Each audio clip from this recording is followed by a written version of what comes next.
Hey there lads and ladies, it is Petrifying Pumpkins here and I am back yet again with a Firewall 0 hour news update. Let me tell you folks right now that that's a filthy lie because it's not really a news update. It's more just speculation based on a tweet, but I've got the Firewall itch. So I'll take what I can guess so we can all scratch their itch together, you know, we all gotta scratch. Okay, so let me just show you the tweet here from Adam Orth. He's a developer over at First Contact Entertainment. Video game localization is fun, and that's it. Now, I speculate here that Mr. Orth is in fact being sarcastic and that the true meaning of this tweet is that video game localization is not fun. But what is video game localization, I hear you ask? Well, this is where it gets a bit more interesting for us. Basically, localization is when a game is being prepared for release in other countries. So for example, if you're going to release your game in France, you probably want to have all the in-game text be in French, maybe even voice dub everything with a French voice actor or add French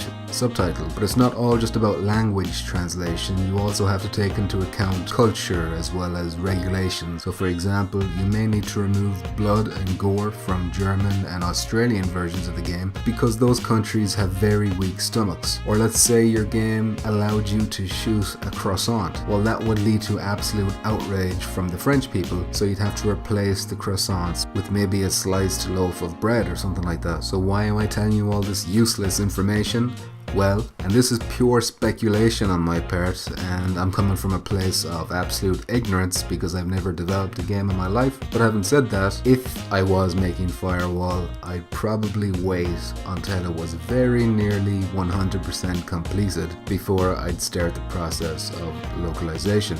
Now when I say 100% completed, I'm talking about in terms of, assets. All the artwork is done in there, everything's made. The UI is all done, any on-screen text is, it's all in there, That just seems kind of logical to me. Wait till it's all done, then get some translators in to do their magic, or whatever. Of course, there's still stuff like gameplay balancing that will be going on, I'm sure, but still, I think we're getting close to the release date now. Plus, this is a multiplayer first-person game, so it's probably not going to have a huge script or in-depth single-player story. So, I would imagine, again, coming from a place of ignorance, but I would imagine the localization process won't take a huge long time compared to single-player story-driven games like God of War or something like that. So with all that said, June or July are still kind of viable release windows, I think. Maybe more so July than June, seeing as we are getting fairly close to June right now. But if I'm wrong, then the developers over at First Contact Entertainment can go into the comment section right now and give us the release date, unless they're scared.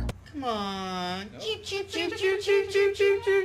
Anyway, that's all for today's stretch of the video, lads. If you know people who may want to hear this information, then by all means share this video with them. You'd be helping this channel out big time, and there isn't enough Firewall hype out there. People are really sleeping on it, I think, so let's wake them up. Please consider doing all the usual shite. Thanks very much for watching. Bye bye.